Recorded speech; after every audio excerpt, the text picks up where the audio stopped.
Bom dia, meu querido, bom dia, minha querida. Estamos começando mais uma lição aqui na nossa EBD. E você que está na sua casa pode ter o prazer e a oportunidade de estar nos acompanhando através das apostilas que nós estamos disponibilizando aqui debaixo no link, onde você também pode estar aí participando desse estudo. E nessa manhã nós queremos tratar sobre a cura para o medo. Eu queria que você abrisse a sua Bíblia lá no livro de Números, capítulo 13. Nós vamos ler do versículo 25 ao 33.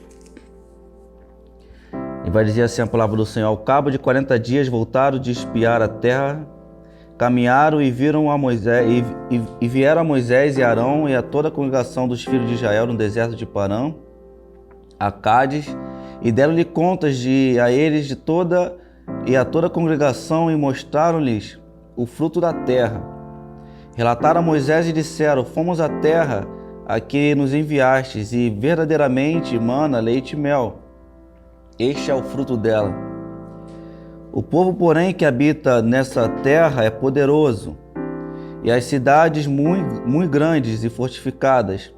Também vimos ali os filhos de Anak, os amalequitas, habitantes da terra do Neguebe, os heteus, os jebuseus, os amorreus habitam nas montanhas, os cananeus habitam ao pé do mar e pela ribeira do Jordão. Então Caleb fez calar o povo perante Moisés e disse: ei, subamos e possuamos a terra, porque certamente prevaleceremos contra ela. Porém os homens que eles tinham com ele tinham subido disseram: não podemos subir contra aquele povo, porque é mais forte do que nós. E diante dos filhos de Israel inflamaram a terra que haviam espiado, dizendo: infamaram a terra que haviam espiado, dizendo: a terra pelo meio da qual passamos a espiar é terra que devora os seus moradores, e todo o povo que vimos nela são homens de grande estatura. Também vimos ali gigantes, os filhos de Anak e descendentes de gigantes, e éramos aos nossos próprios olhos como gafanhoto, assim como éramos aos seus olhos. Também éramos aos seus olhos. Sabe, esse relato aqui que nós vamos estudar nessa manhã, se precede a entrada do povo de Israel à terra prometida, a tal terra que Deus tinha prometido aos seus antepassados, a terra de Canaã, a terra que manava leite, que a terra que manava mel. E nesse relato aqui acontece que quando eles estão prestes a alcançar essa promessa do Senhor, a Bíblia vai dizer que Deus ele manda Moisés escolher alguns espiões, 12 espiões, um de cada tribo, que eles estariam ali espionando e trazendo relatório para toda a congregação, para todo o povo, sobre a terra que eles aí haveriam de possuir, a terra que Deus tinha prometido a eles. O que acontece é que ao eles chegarem e observarem a terra, nós vimos que dos 12, apenas 2 tiveram confiança, ou apenas 2 tiveram uma visão a respeito daquilo que Deus poderia fazer por eles. A Bíblia vai dizer que Josué e Caleb, eles foram os únicos que acreditaram, foram os únicos que manteram a confiança naquilo que o Senhor tinha prometido a todo o povo de Israel. Nós vamos ver que no versículo 30,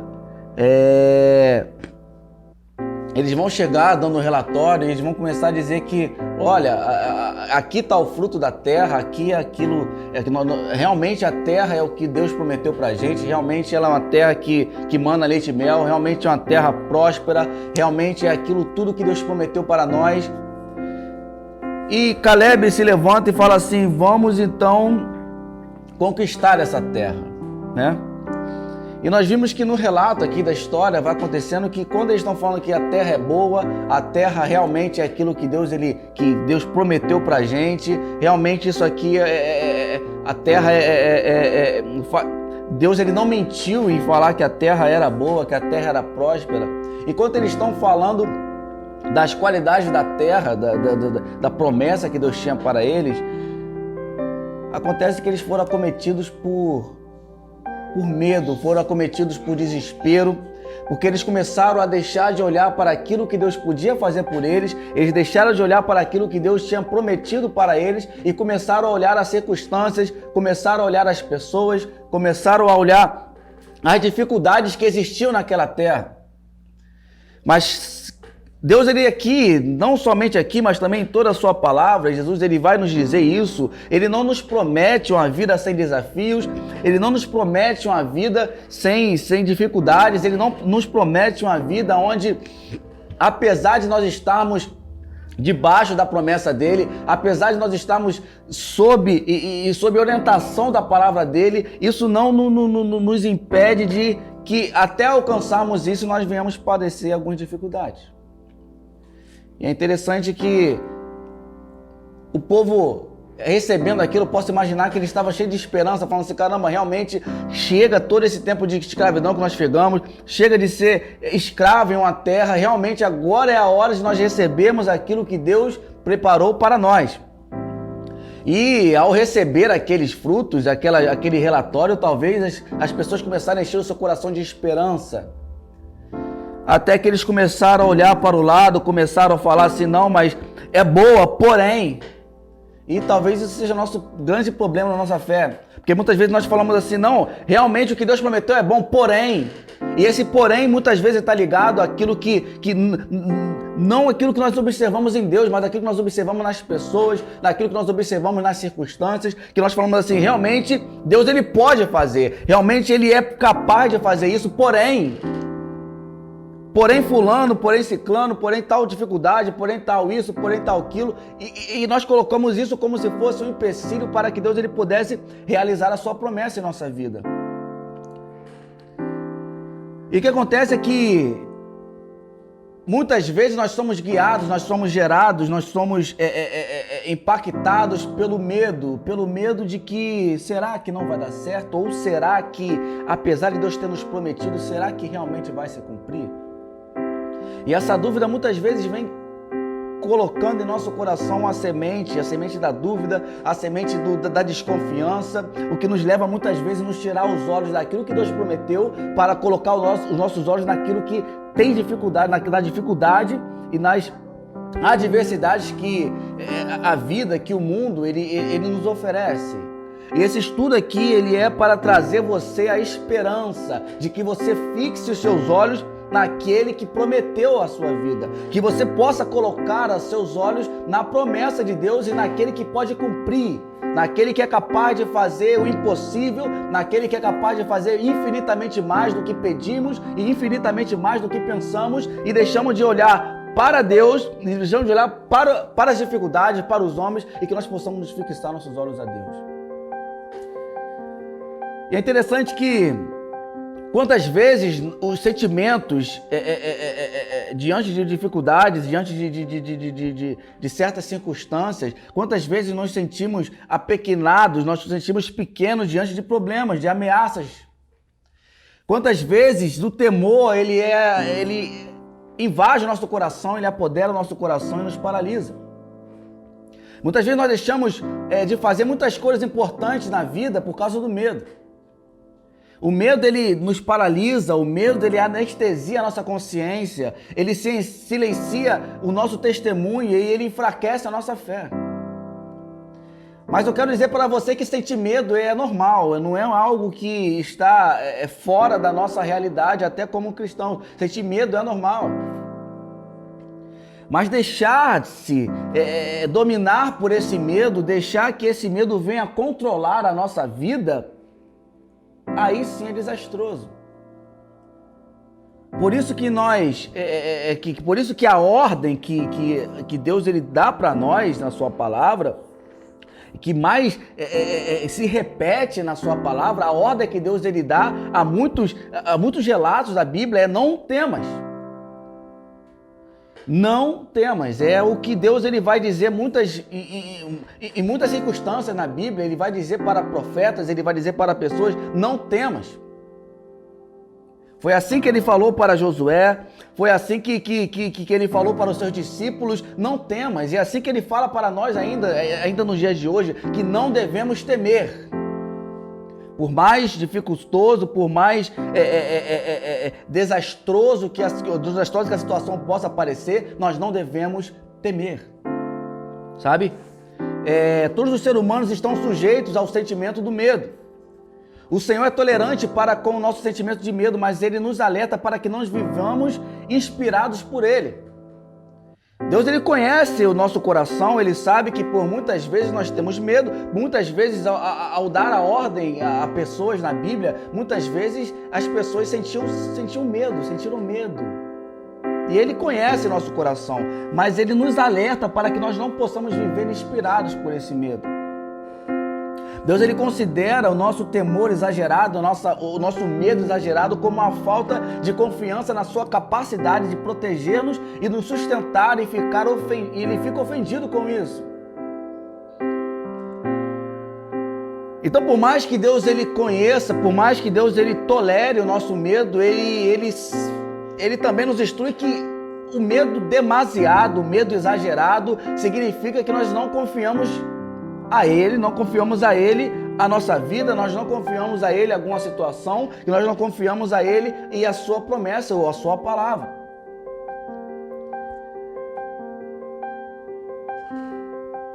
Isaías 51, versículo 12, versículo 13, o Senhor vai nos alertar falando assim, eu sou aquele que vos consola. Quem, pois, és tu para que temais o homem que é mortal, ou o filho do homem que se tornará erva? E te conheces do Senhor que te criou, que estendeu os céus e fundou a terra, e temes a continuidade de todo o dia de furor do angustiador, quando se prepara para destruir, pois onde está o furor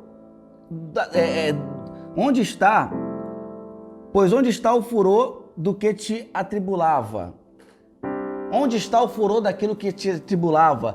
É Deus que nos consola. Aqui está dizendo que é Deus que nos consola, é Ele que nos guia, é Ele que nos estende, é Ele que criou o céu, é Ele que criou a terra, é Ele que tem o controle de todas as situações e vai dizer para nós aonde está o seu medo.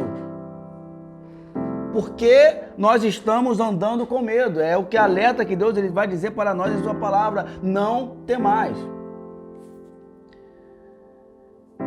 É interessante que enquanto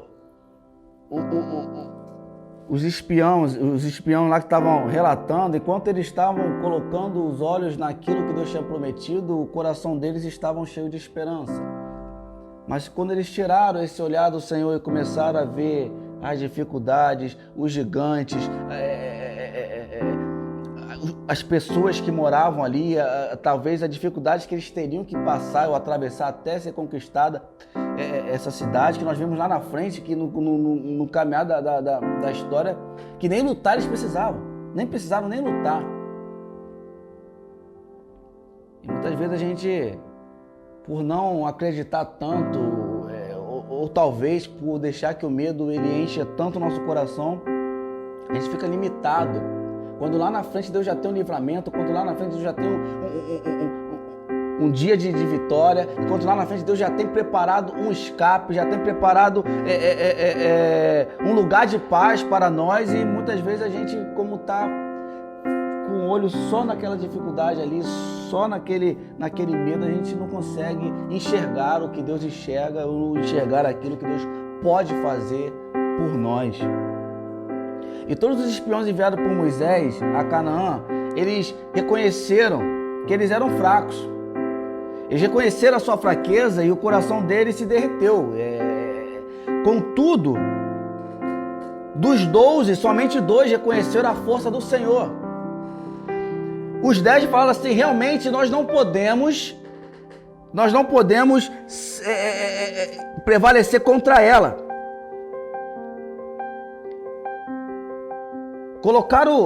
Reconheceram a sua dificuldade, reconheceram a sua pequenez, reconheceram as suas limitações, e isso não é errado, isso na verdade isso é certo. Reconhecer que nós somos fracos, reconhecer que nós somos pequenos, isso é bom. O problema é quando nós não reconhecemos a grandeza do Senhor. E somente Josué e Caleb reconheceram essa grandeza. Sabe, Caleb vai dizer assim, ei, subamos e possuamos a terra, porque certamente prevaleceremos contra ela. Ele disse, levantamos e possuamos a terra, porque certamente nós iremos prevalecer contra ela. E ele vai dizer isso não pelas suas forças, não porque eles eram capazes de destruir exércitos, não, mas porque o Senhor tinha prometido. E ele sabia que aquele que fez a promessa é poderoso para cumprir. E mesmo os outros 10 reconhecendo a sua fraqueza, eles não observaram o poder e não colocaram a esperança naquilo que Deus podia fazer por eles. Isso fez com que toda aquela geração de israelitas perecesse no deserto, né? Porque no andar da história vai dizer que Deus ele ficou, reprovou essa incredulidade, esse medo exagerado daquela geração e falou assim, apenas Josué e Caleb vão entrar na terra prometida, porque tudo aquilo que eu fiz até agora, seja ele maná do céu, seja ele abrir o mar vermelho, seja ele a coluna de fogo, seja ele o que fosse, não foi talvez o suficiente para aquele povo confiar que Deus ele podia fazer muito mais por eles. Por muito menos eu estaria acreditando bem mais naquilo que Deus pode fazer. Imagine a gente poder observar o poder de Deus agindo na natureza, abrindo aquele mar, o poder de Deus agindo na natureza, descendo comida do céu. Imagina quantas experiências palpáveis e materiais eles tiveram ali com Deus naquela caminhada no deserto. E mais uma vez, quando vem uma dificuldade, eles começam a ter medo. E muitas vezes a gente também assim na nossa vida, Deus ele nos dá tantas experiências, a gente vive tantos momentos de experiências com Deus, ele nos prova tantas vezes a sua fidelidade, o seu amor e o seu poder, e mais quando vem a próxima dificuldade, a gente muitas vezes também fica com medo. Então a mensagem nessa manhã, não temas. Não temas, porque o Deus que protegeu o povo lá atrás, o Deus que fez maravilhas em toda a história da humanidade, é o Deus que continua a fazer maravilha na minha e na sua vida. Ele vai dizer para nós, não temas. Nós devemos continuar olhando para Jesus. Nós devemos prosseguir, apesar de tudo, nós devemos prosseguir, nós devemos continuar avançando em busca e confiando na promessa do Senhor na nossa vida. Porque se nós atentarmos às nossas limitações ou para o tamanho dos obstáculos, muitas vezes nós vamos ficar desanimados. Muitas vezes nosso coração vai se encher de medo, vai se encher de desesperança e certamente nós seremos derrotados. Mas que nessa manhã nós possamos direcionar nossos olhos ao Senhor. Que nessa manhã nós podemos confiar na autoridade e no poder dEle. Que nessa manhã nós possamos confiar na sua promessa, na sua lealdade, na sua fidelidade. E que nessa manhã nós possamos deixar que Jesus venha nos conduzir à vitória que não é nossa, mas a vitória pertence ao Senhor. Sabe? Que nessa manhã você venha encher seu coração de esperança. Que nessa manhã o medo não venha a ser aquilo que vem dominar a sua vida. E que talvez você chegou aqui a esse vídeo, você chegou a esse estudo, talvez com temor. temor de alguma situação, temor de pessoas, temor de adversidades. Eu quero convidar a você a confiar na palavra do Senhor. Eu quero convidar a você a agir como Caleb e agir como Josué e não temer, porque a vitória pertence ao Senhor. Eu quero orar pela sua vida. Amém, meu amado? Pai amado, Pai querido, muito obrigado pela Tua palavra, muito obrigado pela Tua fidelidade. Ó Deus, muito obrigado que nós podemos, ó Pai, confiar e descansar que o Senhor é bom. Ó Pai, muito obrigado, Senhor, porque o Senhor é aquele que opera em nós tanto querer quanto realizar. Senhor, que eu te peço, ó Deus, que o Senhor venha entrar em cada coração nesse momento, Pai. Ó Deus, onde habitar o medo, Senhor, onde habitar, Senhor, a desconfiança, que o Teu Espírito Santo venha trazer esperança. Venha, Teu Pai, trazer esperança de um Deus que é poderoso para fazer infinitamente mais do que pedimos e pensamos. Senhor, nos guia, Senhor, debaixo da Sua bondade, nos guia, Senhor, debaixo da Sua proteção, ó Pai, nos guia debaixo da Sua fidelidade. Por nós oramos a Ti, Senhor, sabendo que nós somos limitados, mas confiando no poder que vem de Ti, Pai, e na vitória que é a Sua. Em nome de Jesus, amém e amém. Que Deus abençoe o seu dia.